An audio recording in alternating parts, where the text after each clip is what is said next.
જૂનાગઢના વિસાવદર બેઠકના ઉમેદવારે ફોર્મ ભર્યું છે। ભાજપના ઉમેદવાર કિરીટ પટેલે ઉમેદવારી નોંધાવી। વિસાવદર પ્રાંત કચેરી ખાતે ઉમેદવારી ફોર્મ ભર્યું।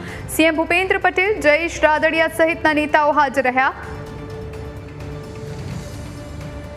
તો વિસાવદર પ્રાંત કચેરી ખાતે ઉમેદવારી ફોર્મ ભર્યું છે કિરીટ પટેલે। ગઈકાલે જ રાત્રે કિરીટ પટેલના નામની જાહેરાત થઈ, ત્યારબાદ સીએમ ભૂપેન્દ્ર પટેલ પણ આજે વિસાવદર પહોંચ્યા છે અને તેઓ પણ આજથી પ્રચાર પ્રસારના શ્રી ગણેશ કરી રહ્યા છે। રોડ શો પણ યોજાયો હતો। કિરીટ પટેલ પણ સીએમની સાથે ઉપસ્થિત, જયેશ રાદડિયા પણ આપ જોઈ રહ્યા છો। આ તમામ જે દ્રશ્યો છે એ સમયના, જ્યારે ઉમેદવારી ફોર્મ ભરવા માટે કિરીટ પટેલ પહોંચ્યા હતા। વાજતે ગાજતે વિજય મુહૂર્તમાં વિસાવદર બેઠક પરથી પોતાનું ઉમેદવારી પત્રક તેમણે ભર્યું છે। ભાજપના ઉમેદવાર કિરીટ પટેલે પોતાની ઉમેદવારી નોંધાવી છે। સંવાદદાતા સાગર ફોન લાઈન પર। સાગર, વિસાવદર પ્રાંત કચેરી ખાતે ઉમેદવારી ફોર્મ ભર્યું કિરીટ પટેલે, શું જાણકારી?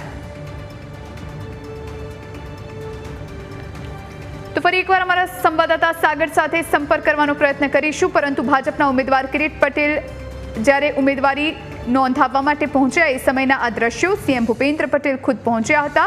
પેટા ચૂંટણીનો આ જંગ ઘણો મહત્વનો, કારણ કે વિસાવદર બેઠક પરથી એક તરફ ગોપાલ ઇટાલિયા આમ આદમી પાર્ટીમાંથી લડી રહ્યા છે અને બીજી તરફ કિરીટ પટેલે ઉમેદવારી નોંધાવી।